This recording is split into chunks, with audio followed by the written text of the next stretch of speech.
Halo Sobat Indie, ketemu lagi di channel Indie Driver dan ini adalah Mitsubishi Pajero Sport Dakar Ultimate tahun 2013 yang belum facelift atau pre-facelift. Kalau melihat mobil ini, kesan yang muncul adalah mobil yang gagah, mobil yang maco laki, mobil yang kencang, mobil yang bisa menerjang atau digunakan di medan yang buruk, dan tentu harganya mahal. Tapi untuk yang terakhir itu sedikit dikoreksi. Ini tahun 2013, harganya sudah tidak terlalu mahal, lebih murah dibandingkan dengan misalkan dengan MPV keluaran terbaru. Ini harganya sudah di bawah 300, 200 besar. Tentu saja dengan segala kelebihannya tadi, mobil ini menarik untuk dimiliki. Karena ini adalah yang tipe Dakar atau tipe tertinggi walaupun 4x2. Tentu saja tampilannya berbeda dibandingkan dengan tipe lainnya. Perbedaannya di mana? Yang paling mencolok tentu aja di grill. Grillnya seperti ini. Ada chrome-nya, bentuknya seperti ini. Kalau yang tipe di bawahnya itu pakai honeycomb. Di grill bawah juga sama, itu honeycomb. Kalau ini garis. Lampunya juga beda. Ini lampunya proyektor dan menggunakan HID atau lampu xenon. Lampu jauhnya bohlam biasa, lampu sen itu belum biasa. Belum ada DRL, dan di bawahnya itu ada fog lamp. Fog lampnya ada list chrome-nya. Kalau yang tipe biasa, tipe Exit atau yang di bawahnya itu belum seperti ini. Karena ini yang limited edition, tentu saja seharusnya tampilnya beda dengan Dakar biasa. Seharusnya di sini ada body kitnya di depan, tapi ini nggak ada. Nah, yang ada tuh di belakang tuh masih ada tuh. Saya cerita sedikit tentang Mitsubishi New Pajero Sport ini. Jadi New Pajero Sport generasi pertama itu dipasarkan di Indonesia mulai tahun 2009 sampai 2015. Pada tahun 2011 itu mulai dipasarkan yang tipe Dakar, tapi belum limited. Yang limited seperti ini itu dipasarkan tahun 2013, dan di tahun itu juga muncul atau dipasarkan Dakar yang facelift. Nah, ini yang pre-facelift. Dari depan gagah dan cukup manis. Nah, kita lihat dari samping juga gagah. Ini dia. Kesan gagah itu salah satunya ditopang oleh over fendernya yang cukup menonjol. Ini dia. Cukup menonjol. Ini membuatnya terlihat gagah. Serta rodanya yang besar. Ini menggunakan ring 18 dengan profil ban 265/65. Ini sudah menggunakan disc brake, sudah ada ABS, ada EBD, tapi belum ada traction control. Di sini juga ada push step. Ground clearance-nya itu 215 mm, cukup tinggi. Sehingga mobil ini bisa digunakan di medan yang cukup buruk. Spionnya seperti ini. Ini ada lampu sen di sini dan kaca sampingnya seperti ini. Ini cukup besar. Di bodi samping ini ada side body molding. Kita ke belakang, ini rodanya juga sama, besar juga tentunya, juga sudah disc brake. Kalau yang tipe di bawahnya itu masih menggunakan tromol biasa. Nah, ini dia yang saya bilang tadi, ini ada body kitnya, ini ada bagian belakang. Kalau depan itu nggak ada seperti saya bilang tadi. Tampang belakangnya juga nggak kalah gagah, ini dia. Memang sih kalau dibandingkan dengan All New Pajero Sport, ini terlihat lebih lebih ketinggalan zaman tentunya. Tapi ini masih cukup gagah, masih cukup manis, dan masih cukup nggak ketinggalan zaman lah. Lampu belakang seperti ini masih menggunakan bohlam biasa semuanya. Ada list chrome di sini, bumper seperti ini, ada 4 titik sensor. Nah, lampu mundurnya itu di sini, di samping lampu mata kucingnya atau reflektor. Nah, ini tulisannya Dakar Limited. Kaca belakang cukup lebar, sudah ada defoggernya. Oke, sebenarnya nggak terlalu ketinggalan zaman. Ada high mount stop lamp di sini. Kita buka pintunya. Nah, ini dia bagasinya. Sekilas ini terlihat sempit, padahal ini cukup luas. Ini bisa menampung 2 koper besar, bisa menampung 3 galon aqua. Dan ini kalau misalkan kurang luas, masih bisa diperluas. Caranya ini dimajukan. Nah, tapi ini caranya. Nah, jok yang di belakang ini, yang dudukannya itu dilipat dulu. Nah, kurang lebih seperti ini kalau dilipat dua-duanya. Ini baru satu aja. Ini akan mendapatkan lantai yang rata, dan ini cukup untuk membawa barang bawaan yang cukup banyak. Kita intip mesinnya seperti apa. Wah, ini berat sekali. Nah, ini dia mesinnya 2400 cc atau tepatnya 2477 cc. Ini 4 silinder segaris, ini belum VGC, masih menggunakan, mereka menyebutnya high power, dan ini mampu menghasilkan power 176 horsepower dan torsi 350 Nm. Ini yang paling tinggi di kelasnya. Ini tentu saja menggunakan penggerak roda belakang dan menggunakan transmisi otomatis 5 percepatan. Jok baris kedua atau kabin tengah ini joknya cukup nyaman. Jok baris kedua atau di kabin tengah ini cukup nyaman. Joknya dudukannya agak keras tapi masih cukup nyaman, dan karena ini yang Dakar maka joknya kulitnya warna hitam. Nah, ini sebenarnya cukup nyaman ya, cuman karena kerasnya ini yang bikin agak nyaman. Ini headrestnya bisa diatur ketinggiannya. Oh iya, ini headroomnya ini sangat rendah, padahal ini ada cowakannya agak masuk ke dalam, tapi ini masih berasa cukup sempit.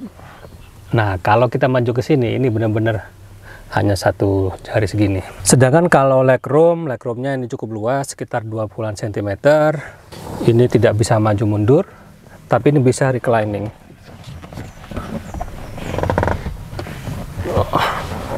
Nah, bisa reclining, jadi kalau melakukan perjalanan keluar kota, ya Anda bisa rebahan lebih nyaman.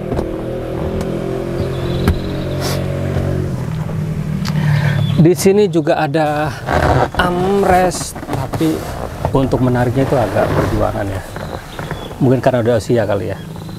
Tapi lumayan lah, ada armrest, ada cup holder di sini.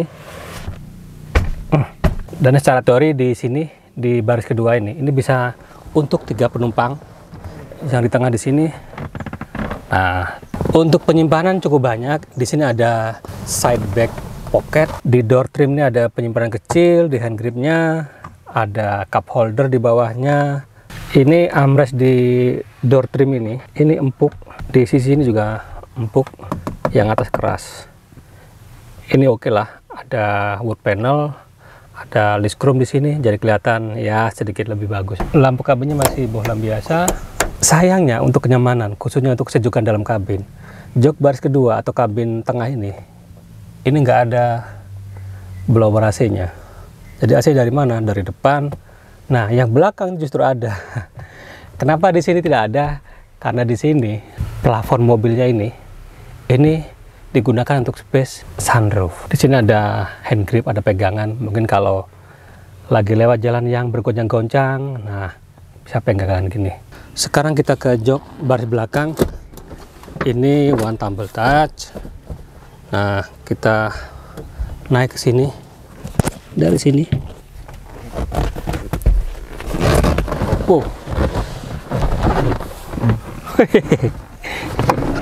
Ini jok belakang ini sangat tidak nyaman. Anda bisa lihat ini sangat rendah. Jadi kalau saya orang dewasa duduk di sini, ini pahanya terangkat seperti ini. Jadi betis harus menopang paha dalam posisi seperti ini. Ini sangat tidak nyaman. Untuk sandarannya pun kurang lebih sama. Walaupun ini ada headrestnya ya, ini kurang nyaman. Dan seperti di depan juga, headroom ini juga tidak terlalu luas. Kalau legroom, ya ini kan bisa dimajukan sandarannya. Bisa sih dapat legroom yang lebih luas, sekitar segini. Tapi tetap aja nggak nyaman, karena ini kakinya seperti ini posisinya. Jadi belakang ini cocoknya untuk anak kecil. Nah, untuk penyimpanan ini cukup banyak. Ada cup holder di sisi kanan sini, serta penyimpanan barang-barang kecil. Nah, ini saya bilang tadi, di belakang justru ada ventilasi AC, ada blower AC. Pengaturannya juga dari sini ada. Kabin depannya ini, kalau melihat dashboardnya, tentu saja ini terlihat agak jadul ya, karena ini tahun 2013. Tapi ini, menurut saya sih, ini bentuknya kaku, dan justru ini menunjukkan karakternya sebagai sebuah SUV. Jadi SUV itu harus kaku, harus gagah gitu kan. Kalau kita lihat dashboardnya ini, tentu saja plastik, nggak ada yang panel lembutnya, plastik semua. Setirnya berbalut kulit, tapi ini belum teleskopik, ini hanya tilt steering saja. Nih, Tapi ini sudah ada pedal shift, di kanan itu ada cruise control, di sebelah kiri ada pengatur audio. Airbag ada 2, depan driver sama depan penumpang sebelah kiri. Untuk kuncinya, nah ini masih menggunakan anak kunci biasa seperti ini. Dicolokin. Kita cek aja. Nah ini dia indikatornya. Kalau di cluster meter yang di depan setir ini sederhana sekali. Information display-nya itu hanya menunjukkan posisi gigi atau persneleng, odometer, serta trip A, trip B. Di sini juga ada indikator BBM serta suhu mesin. Lalu information display lainnya ada di mana? Itu ada di sini. Sebenarnya ini ada di posisi atas, cuman sama pemiliknya kayaknya ini dipindah. Harusnya ini di atas, yang di bawah ini tape single DIN, yang di atas ini indikator ini, multi information display ini, serta ada kotak penyimpanan.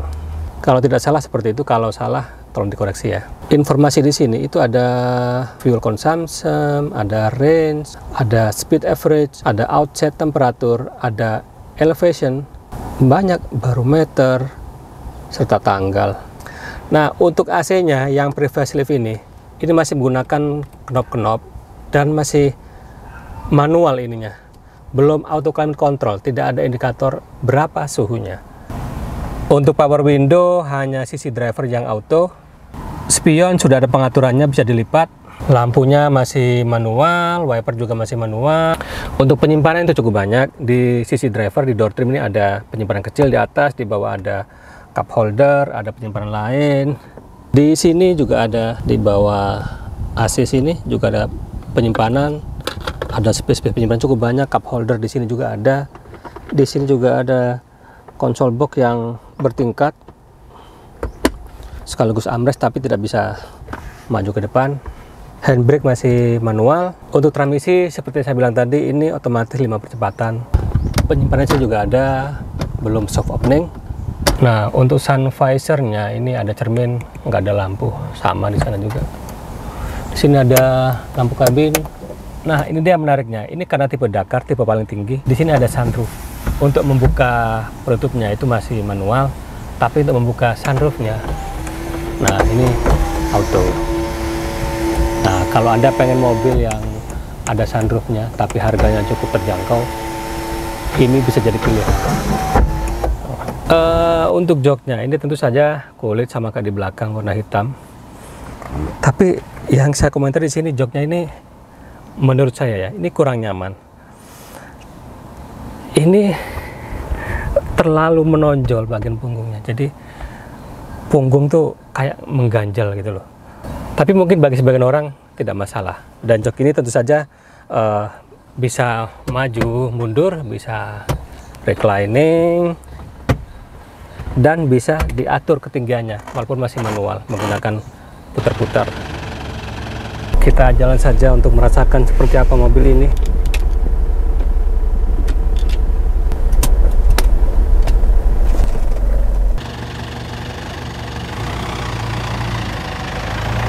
Posisi jok mobil ini bisa dibilang tinggi. Jadi padahal ini posisi jok paling bawah, udah saya rendahkan paling rendah, tapi ini masih berasa tinggi. Jadi kalau kata orang-orang jadi lebih commanding. Dan satu lagi, ini kan mobil berotot ya. Orang yang pakai gitu kan idealnya adalah orang yang kuat dan berotot. Dan emang cocok harus orang berotot. Kenapa? Setirnya ini berat. Ini belum menggunakan electronic power steering, tapi masih menggunakan power steering biasa. Ini berasa berat kalau berputar. Lewat polisi tidur. Nah, suspensinya keras dan cenderung mengayun. Kita lewat ajrutan. Nah, kalau lewat jalan yang tidak rata itu berasa banget goncangannya. Memang sih karena ini SUV, medium SUV, ukurannya cukup bongsor, jadi suspensinya memang harus keras. Kalau tidak keras akan sangat limbung.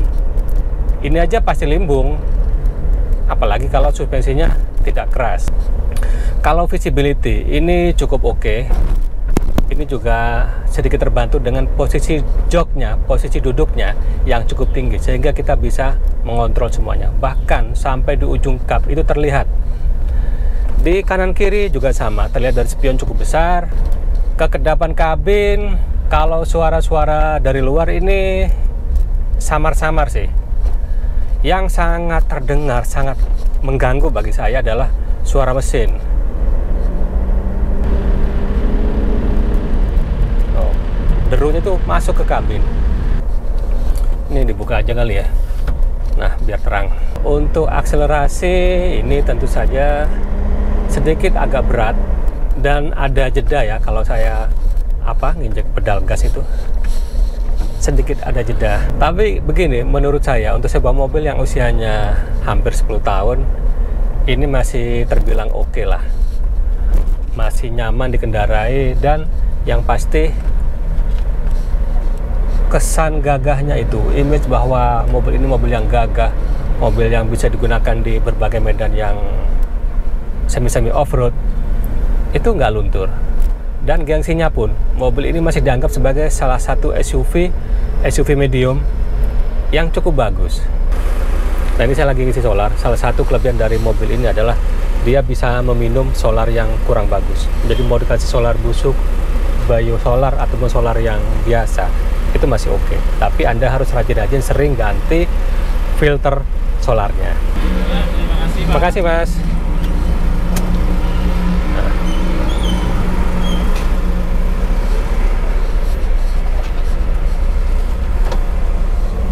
Dalam kondisi BBM yang mahal seperti ini, memiliki mobil seperti ini itu cukup membantu. Cukup membantu sisi perekonomian karena kita bisa mengisi dengan solar yang harganya lebih murah. Berbeda dengan all new Pajero Sport yang mensyaratkan pakai solar yang bagus. Mengendarai mobil ini selain memberikan rasa gengsi yang masih cukup bagus seperti yang saya bilang tadi, ini juga memberikan rasa percaya diri ketika keluar kota, misalkan mau lewat jalan yang rusak pun ini masih oke, asalkan tidak off-road banget, ini masih oke. Ini kita lewat jalan yang sedikit berliku-liku, mirip perjalanan keluar kota, mirip perjalanan di daerah pegunungan. Nah, kita akan merasakan bagaimana kalau lewat di jalan seperti ini. Ini jalanan berkelok-kelok, jadi kalau kita berbelok-belok itu berasa limbungnya. Ini kecepatan saya itu di bawah 60 km per jam. Ditambah pula ini mobil sudah berumur, saya tidak tahu riwayat mobil ini khususnya untuk suspensinya apakah pernah diganti atau tidak. Tapi kalau yang saya rasakan suspensinya masih cukup bagus. Lalu kenapa masih limbung, masih mentul-mentul? Ya karena ini adalah mobil berbadan besar, berbobot besar, sehingga gejala limbung itu tidak bisa dihindari. Untuk konsumsi BBM, mobil ini tidak terlalu irit dan tidak boros-boros sama juga. Di dalam kota itu bisa dapat kisaran 9-10 km per liter. Nah, kalau keluar kota tentunya lebih irit. Itu bisa dapat sekitar 13-14 km per liter. Kalau Anda mau membeli mobil ini karena usianya sudah cukup uzur 9 tahun, tentu kita harus lebih teliti. Ada beberapa hal yang harus dipastikan kondisinya cukup bagus. Yang satu mesinnya, khususnya dengan injektornya keganggu tadi. Yang kedua, pastikan power steeringnya masih oke. Yang ketiga, periksa juga kondisi kaki-kakinya. Untuk harga mobil ini sekarang di pasaran mobil bekas Jakarta, harganya itu di bawah 300 juta, di kisaran 250 sampai 280 juta rupiah. Tergantung tahun, tergantung kondisi, tergantung model. Pajaknya masih cukup tinggi, sekitar 7 juta rupiah. Dan ngomong-ngomong soal harga, ngomong-ngomong soal beli mobil ini seperti yang saya bilang tadi, mobil ini dijual. Berapa harganya? Anda bisa cek langsung ke Instagramnya Aden Mobilindo atau kontak saya, tulis di kolom komentar. Nanti saya sambungkan dengan teman saya itu. Dan demikian saja Sobat Indi, vlog saya kali ini. Jika ada pertanyaan, ada komentar, silahkan tulis di kolom komentar. Dan bagi Anda yang belum subscribe, ayo subscribe agar channel ini makin berkembang dan Anda akan dapat pahala karena sudah membantu channel ini. Terima kasih sudah menonton, sampai ketemu di vlog selanjutnya.